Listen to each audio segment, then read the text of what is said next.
Kings and Queens, what's up? It's your boy King J. We're back with another reaction video, and we're back covering WWE stuff. And this is from What Culture. Link to the original video will be in the description down below. And this video is titled 10 Most Hated Heel Moves in Wrestling History. Now, they showed a picture of it on the title thing, but the one thing I could think of was CM Punk holding the urn, like having Paul Bearer, like the Undertaker's urn, right? This is like right when Paul Bearer died. And yeah, it was like, I think it was the build up to the WrestleMania match. And it was just, I don't know, that part was just real. I felt like that was just disrespectful. I don't know. Like, that's really the only thing I can think about though. So other than that, I really don't know what to expect. I might remember some as soon as they pop up, but we'll see. Anyways, without further, is there? I think there was one like Eddie Guerrero, like Randy Orton on Eddie Guerrero's death and like taunting Rey Mysterio, I believe. I don't remember. Anyways, guys, we're gonna get into this, and without further ado, let's get it.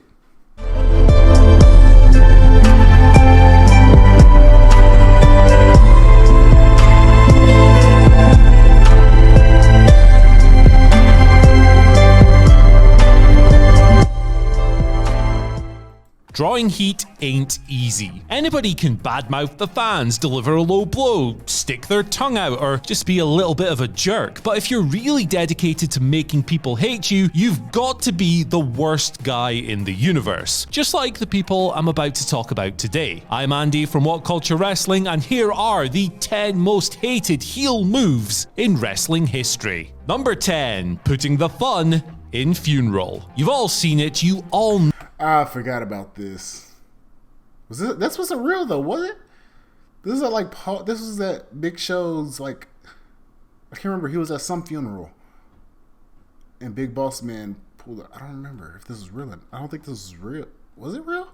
Well, we'll find out. Know it, and you've probably all laughed at it as well, but the Big Boss Man invading the funeral of Big Show's father to gate crash the ceremony, bark out of a hilariously huge megaphone, and of course harass the family was hated. But wait, that's not all, because the most famous part of all of this, of course, is Boss Man chaining up the coffin, dragging it out of the funeral itself, and Big Show valiantly jumping onto the back of it to try and stop his dad's body from being driven away. And it looks silly and over the top now, and yeah, it kind of was, but this thing was hated, and that's why it's right here. Number 9. You're going to hell for this. In September 2012, Jerry Lawler, one of the voices most associated with the WWE product over the previous...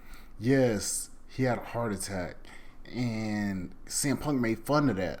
20 years suffered a legitimate heart attack live on air. It was a horrible moment, skillfully covered by his colleagues on the show. And when Lawler returned to commentating duties 2 months later, WWE concocted a big old pile of heat for Lawler and CM Punk to stew in. Punk was pure evil that night, crapping all over the miracle recovery and blaming Lawler for his own heart attack. He called the whole thing a stunt, delivering the promo in the most obnoxious manner possible. But it's what happened next that turned Punk's next level snark into weapons grade dickishness. Paul Heyman, his manager, began to fake a heart attack in the middle of the ring behind Punk as he was speaking, causing the champion to stop mid-sentence to check on him. Prick. Number 8. I forgot all about that. Yo, CM Punk just wanted to conjure up heat. Like, his heel days were, wow. Like I said, I thought it was gonna be the one with the urn with Paul Heyman, not Paul Heyman, Paul Bearer's urn, but. 8. Laying out the legend. A classic, game-changing turn, the student Larry Zbyszko turning on his mentor Bruno Sammartino instantly made Larry the most hated man in American wrestling, with the ridiculously massive Northeastern audience mobilized in their hatred of Larry and their support of Bruno. Zbyszko saw red, having fumed in his mentor's shadow for too long, attacking a man who'd been like a brother to him with a wooden chair, shedding blood in the process. And for the remainder of the feud, Larry was a marked man. Other heels in those old school days used to tell stories of being attacked by fans. Larry, meanwhile, had a taxi turned over while he was still in it. Not a popular guy after attacking Bruno. Number 7, the Tyrant King of WWE. Back in late 2007, William Regal was made Raw General Manager, gradually becoming the kind of heel authority figure we were all used to, just with a little bit more megalomania. He inserted himself into King of the Ring 2008, and he won the whole competition. Deploying a new, more tyrannical persona, Regal was a soft-spoken menace with a hair-trigger temper who found innovative ways of abusing his power while he was on top. His finest hour came when, on an episode of Raw, he cut the power, turned off the lights, cut the whole damn broadcast off, and cancelled the show in the middle of the main event just to make a point, just because he could. It was brilliant stuff, but Regal unfortunately fell afoul of the wellness policy for the second time soon after, which meant we never got to see the follow-up. A real shame. Number...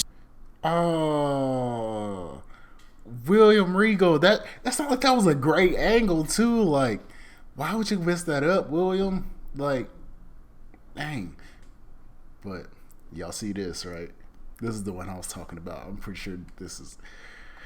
Number 6. Speaking ill of the dead. Rule number 1. Don't pee into the wind. Rule number 2. Don't tug on Superman's cape. Rule number 3. Don't mess with The Undertaker's urn. That's exactly what CM Punk did on the road to WrestleMania 29. Really, however, it was more of a kidnapping than a theft, as while the urn really only contained the ashes of Paul Bearer, it was implied for weeks that Bearer was actually being held up in there like some kind of mystical totem. And on the go-home episode of Raw, when Punk capped an assault on The Undertaker by literally dumping the contents of the urn on top of him, yeah, it's fair to say that his ass whipping was well earned. Number 5. The Finger Poke of Doom. Was this the right kind of heat? Well, absolutely not. Don't be daft. But the Finger Poke of Doom remains one of the most hated moments in wrestling history, as Kevin Nash and Hulk Hogan made a farce of WCW, the world title, the fans, executives, and anybody else who was paying attention. You all know the story by now, but a simple prod to the chest was all it took to fell Nash, who passed the WCW title over to Hogan at a time when the fans were turning on WCW in droves, sick of all the dodgy swerves and anticlimactic finishes. So you can imagine how this went down. Number 4. In sickness and in health. Oh my god. This was terrible. This was so bad. She was like quote unquote paralyzed. Oh my god. And like he was making out like Trish Stratus and stuff. The reason that a comatose Linda McMahon rising from her chair to boot her evil husband right in the bollocks at WrestleMania X7 resonates so well is because of what came before. Vince had demanded a divorce from Linda. He was engaged in a lurid, awful affair with Trish Stratus, and he sent his grief-stricken spouse into a catatonic state, keeping the wheelchair-bound Linda around and sedated to punish and humiliate her while carrying on with Trish right in front of her. There was some deeply gross stuff in there, but it all came to a head at Mania, where Vince took on Shane in a street fight, his son sick of his father's disgusting behavior. And as we all know, Linda got the last laugh. Number 3. The Rock and Wrestling Interjection. Few people could draw heat like Roddy Piper, and one of his biggest heat-seeking moments in a career full of napalm came in 1985 at the height of rock and wrestling. Cyndi Lauper was being presented with an award for her achievements in promoting women's wrestling after her participation at the first WrestleMania earlier that year. Presenting Captain Lou Albano with his own award, they were ambushed by Piper,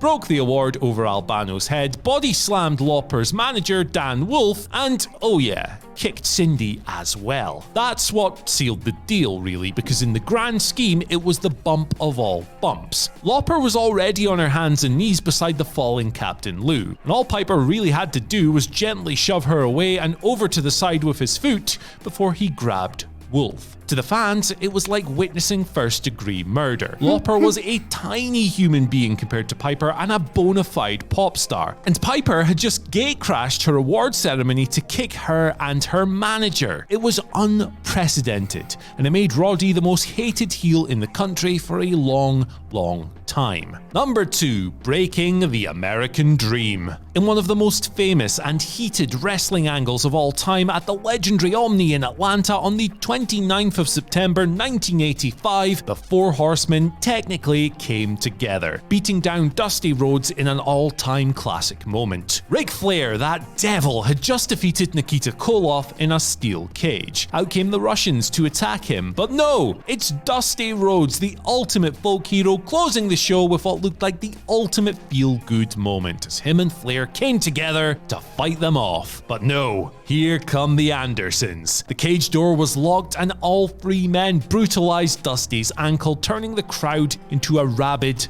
bloodthirsty mob. At one point, they were so feral that Arn Anderson was legitimately fearing for his life as they threatened to tear the building to the ground. The fans wouldn't let them leave, and it took 20 minutes just to fight them off long enough to escape. And at number 1, the Foreign Devil. Jim Murray, a journalist, once called Classy Freddie Blassie the worst villain since Hitler. Blassie, God rest his soul, would have seen that as a huge compliment because for ages he was the most hated wrestler walking the planet. A natural on the microphone as well as a trendsetter and a snappy dresser, Blassie was the perfect villain for the burgeoning platform that television had given wrestling in the 50s. It's his effect on the Japanese audience, however, that gets him number 1 on this list. Billed as the Vampire because of his fondness for biting his opponents with his filed down teeth drawing blood, Freddie Blassie was a heel's heel. He was an urbane monster, the Hannibal Lecter of pro wrestling before the death of kayfabe made the term monster